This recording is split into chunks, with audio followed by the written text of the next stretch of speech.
Hello, everybody. My name is Anthony Arroyo, and today we're going to be talking about how to use magic sends in Ableton Live. And what a magic send is able to do is to basically make it so that return tracks in Ableton act as if or the effects in a return track in Ableton rather, are able to act as if they are directly in the signal chain of a track here. So usually what happens in Ableton is you'll have a sound source in a track, let's say right here. The sound source in this case would be this clip, and then you would have some audio effects right here, and the signal would go from the sound source to the audio effects and then out to the master. So, as opposed to this, you can also do use what are called return tracks. And well, let's just talk about what a return track is. So usually a return track, one of these two here, contains only effects. You can't have any sound source coming into this, or there's no clips. As you can see, there's no little start buttons or stop buttons or anything here. So you can only have effects in a return track. And basically what this does is the return track is a chain only of effects, and you can dump audio from any one of these tracks into the return track, and they all go to the same effect here. So this is very useful if you use the same effect on multiple different tracks and you want to have the same settings clearly, and you want to save processor space. What you can do is dump just, let's say, only a delay, a dub delay on this, and then you can go, put a little bit from here, put a little bit from here, put a little bit from here, and that way you don't have to put a delay on every single track. So that's what a send normally does. But also what it does is it sends only a portion of the signal to the return. So if let's say I have I'll give you an example here. So for the purposes of example, let's just use an auto filter because it's a very obvious sounding effect. So an auto filter, and basically what this auto filter is going to do is just cut off all the frequencies that are higher than, I guess in this case, higher than 118 hertz. So I have now a return track with an auto filter on it, and I have this audio track that is going to play this clip.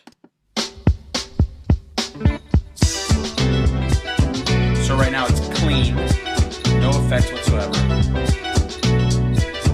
And let's put some of this track through the return.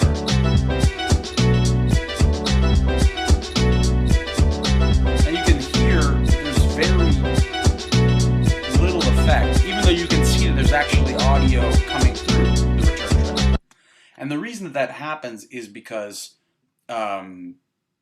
what happens with the send, so send is actually this control right here, and this is return. When you put the send even all the way up, it doubles the signal essentially. It sends a signal to the effect, and it also sends a signal to the master. So basically you have equal amounts of affected and unaffected signal going through, or usually we call this wet and dry. So since you have equal amounts going through, it's very difficult to hear it all. So what basically a magic send will do is it will allow you to, when you turn up this send all the way, it will allow you basically to turn off the dry signal. So all you hear is the affected signal. This is very useful for a whole bunch of reasons, but let's just, we'll go into that in a second. But I'm just going to show you how you set up magic send in the first place.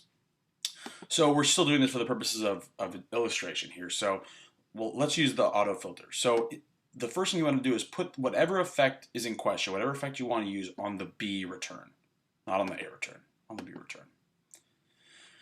And then what you're going to do, and this is the secret, this is the really special part that I doubt that you would sort of come to logically, is you take the invert preset of the utility, take the invert and put it on the A track.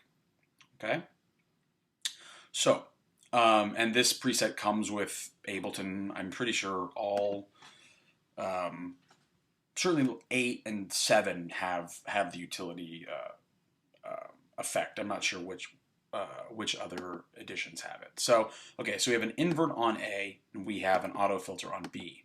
Now, what we're gonna have to do now is basically get it so that the signal goes from audio to the first return track and out of the first return track into the second return track. And the way that we do that is by enabling the sends down here. And what you have to do is right click or control click and make it enable all sends. Otherwise, it stays grayed out and you can't do anything with it.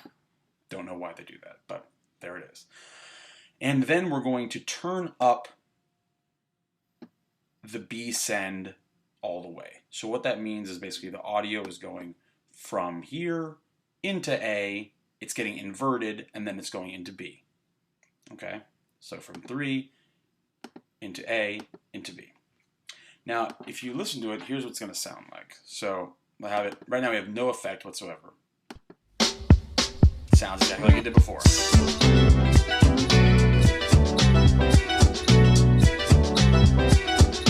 And now, if we get this all the way up, we only hear the affected sound.